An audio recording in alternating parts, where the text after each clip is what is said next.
Жақында менің бір клиентімнен осы алимент жайлы сұрақ келген екен, яғни күйеуім алимент төлемей жүр.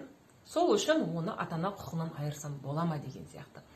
Жоқ, әрине, тек қана алиментті төлемеген үшін және де балалардың өмірінде ешқандай бұрынғы күйеуіңіз орын алмаған үшін сіз оны сот арқылы ата-ана құқығынан айыра алмайсыз. Ол жерде кәдімгідей заң бойынша көрсетілген тізім бар.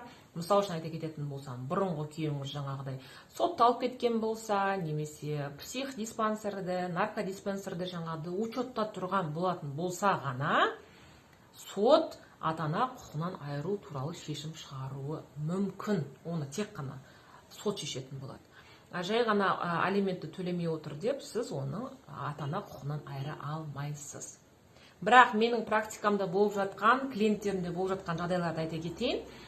Менде клиенттер бар, жаңағы бұрынғы күйеуінің артынан алиментке берді.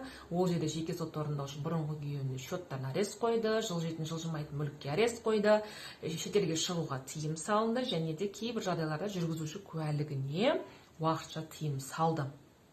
Онда да бұрынғы күйеулері алимент төлемей жүр. Өкінішке орай, бұндай жағдайда жеке сот орындаушы қолынан келген барлық нәрсені жасады заң бойынша. Артық ол ештеңе жасай алмайды. Оны барып ұра алмайды, соға алмайды деген сияқты. Сондықтан да ондай бұрынғы жаңағы экс күйеулер көбінесе алиментті төлемей қашып жүре береді былайша айтқанда. И заң оларға ештеңе былайша айтқанда жасай алмайды. Бірақ керісінше де жағдайлар болып жатады. Менде жаңағы практикамда болғаны, жаңағы әйелдері бұрынғы күйеулеріне алиментке бермеген. Сот арқылы олардың артынан жүгірмейді, іздемейді, керек емес оларға бұрынғы күйеулері.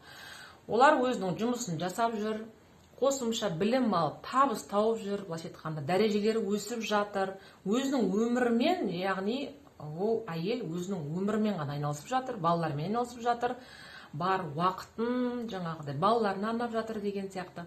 Вот сондай әйелдердің артынан наоборот бұрынғы күйеулері жүгіріп жүреді.